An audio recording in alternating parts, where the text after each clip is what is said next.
Thanks, Phil. Now, she was living proof that the pen is indeed mightier than the sword after her first novel was rejected by many publishing houses in South Africa. That, though, never stopped this literature giant from penning more books. Well, we're referring to none other than South African novelist Miriam Masoli Tlali, who died at the age of 83 last Friday.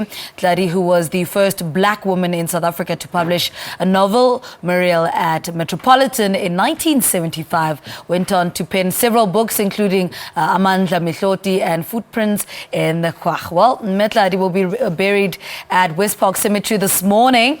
And to help us pay tribute to this giant, we're joined by literary scholar and founding member of the Miriam Tlali Reading and Book Club, Dr. Nokuthula Msimang. Good morning. Welcome to Morning Live. Good morning, Deborah. Thank you. Who was Miriam Tlali? Take us back to when you were first aware of this giant.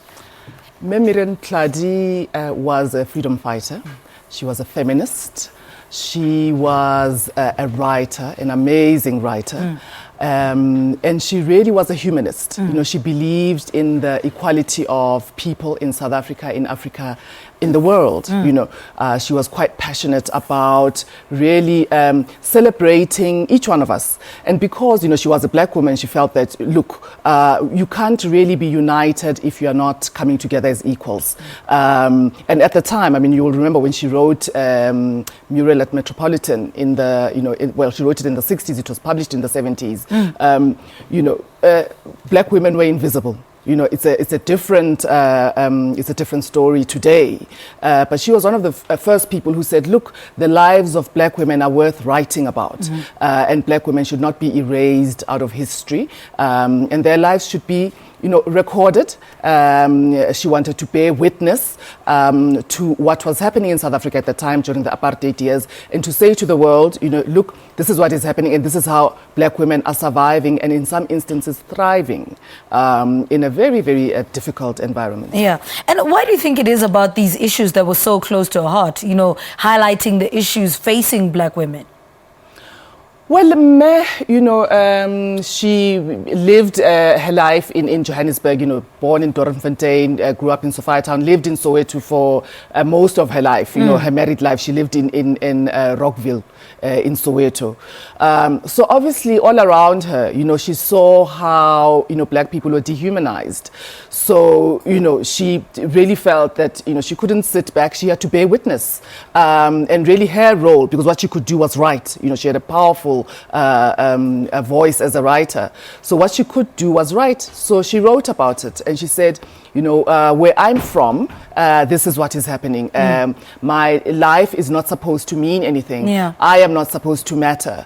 But this is how my people are living, you know. And she spoke out. As you know, a lot of her books were then banned, you know, because obviously she was, you know, an enemy of the state, an enemy of apartheid. And her books were banned, you know.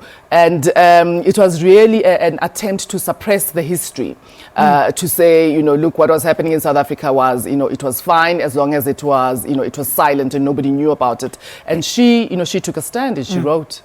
Which of her works, for you personally, do you think stand out for you, and why?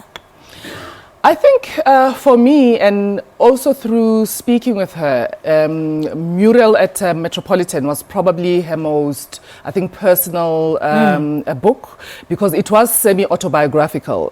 You know, a lot of the story mirrors Mme Tlali's life. You know, she worked also in a furniture shop, you know, as an administrator. And she spoke about that, you know, about how, you know, black people were shackled by, you know, credits. Yeah. So it wasn't only just, you know, the politics, but also the economy, you know. So they had, you know, all these multiple chains that were really making it very difficult for them to progress in their lives. And she, you know, she said, no. And of course, Amandla, where she wrote about the young people of Soweto in 1976. And her house actually was a safe house for a lot of those young people. So, you know, because she was trying to protect the children, you know, as a mother in the community, the children would come to her house and hide, you know. And she lived in Soweto. She stayed in Soweto, you know, within the community, which was something, I mean, thinking back now, was something quite quite tremendous, actually. Yeah. How do you think she'd like to be remembered? Look, you know, Mme belonged to the world, and she was an amazing writer. She wants to be remembered as somebody who believed in human rights, you know, who believed that we are all part of one human race. You know, and she dedicated her life to writing about that. To say, look, we cannot meet as equals if we don't honor each other. You know? All right. Dr. Msimang, thank you so much for talking to us about Mme Tlali, who's being buried today, a literary scholar and founding member of the Miriam Tlali Reading and Book Club, helping us pay tribute to South Africa's literary giant, Miriam Masoli Tlali, who died at the age of 83 last Friday. The novelist was the first black woman in South Africa to publish a novel, also one of the first to write about Soweto. So she may her soul rest in peace. Okay.